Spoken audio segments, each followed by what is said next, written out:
Well, today is May 5th, 2025.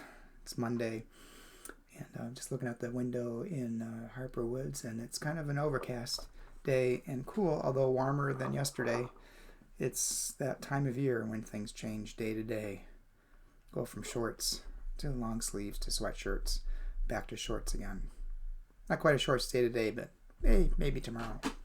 The devotion once again I'm going to be reading a devotion from the United Church of Christ daily devotions, giving a meditation, my impressions of it, using a Christian text as a step off point for discussion on our life today, and not necessarily commenting on this specifically from a Christian perspective, but simply from a human perspective and the impact the words have on my thoughts and ideas, and perhaps sharing something with you that gives you something to hold on to. The devotion for today is entitled Dressing for Spring, written by Mary Ludy, and Mary bases the devotion upon the Gospel of John, chapter 20, verse 29. Jesus said to him, "Have you believed because you have seen me? Blessed are those who have not seen and yet come to believe." And then Mary writes, Marathon Day in Boston, mid-April. The sun was pale and a bracing wind whipped off the water. Unconvincing buds trembled on the storm-bent dogwoods. The calendar said spring, but you needed a winter jacket. It was no weather for tees and shorts, unless you planned to run 26.2 miles in them. Two young men carrying six-packs ambled down the street wearing tees and shorts. They didn't look like runners. I shivered just looking at them. Still, I'm glad they decided that the calendar was right and that this was in fact a spring day, despite the contrary evidence. They were onto something, going by the season, not the conditions, dressing according to things unfelt, unseen, making a profession of faith. Jesus' disciples claimed after his death to have seen him alive. We who come after them have believed without seeing, acting as if it were spring, no matter the season. Generation after generation, we've worn light alleluias in all kinds of weather, dressing according to the word, not the conditions.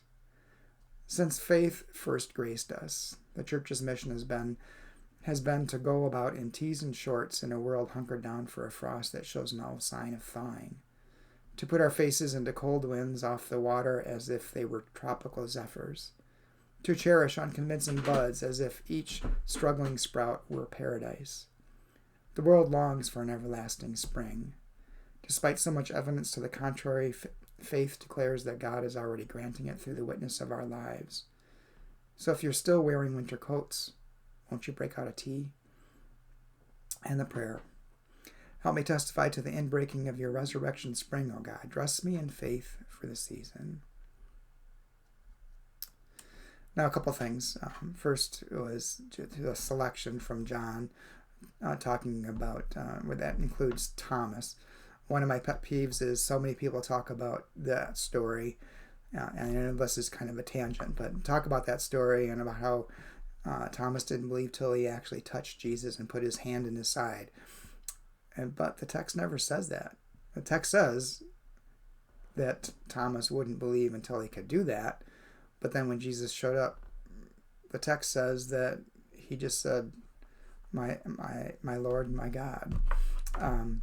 He didn't actually ever touch Jesus, according to the scripture, and yet so many people read that into the story, which is really interesting to me. But as I said, that's kind of a tangent.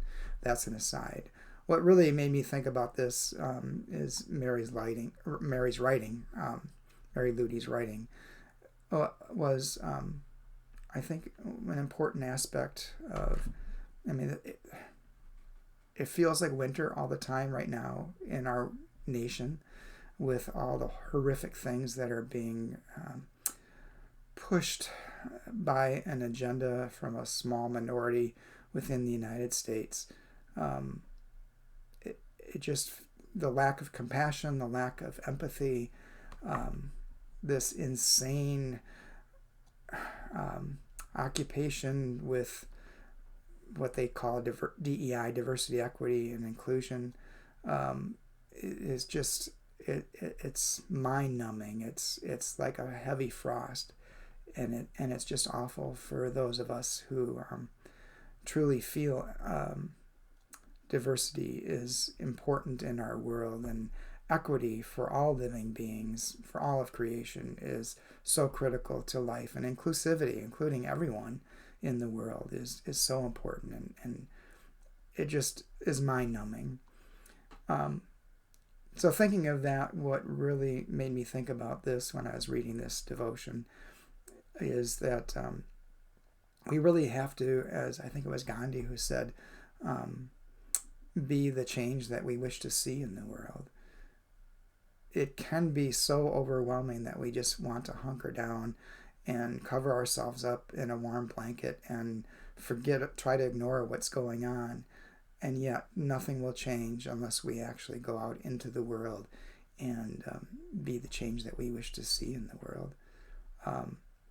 As someone who has studied Jesus in my seminary education, I really feel like that was what he was trying to do in his life.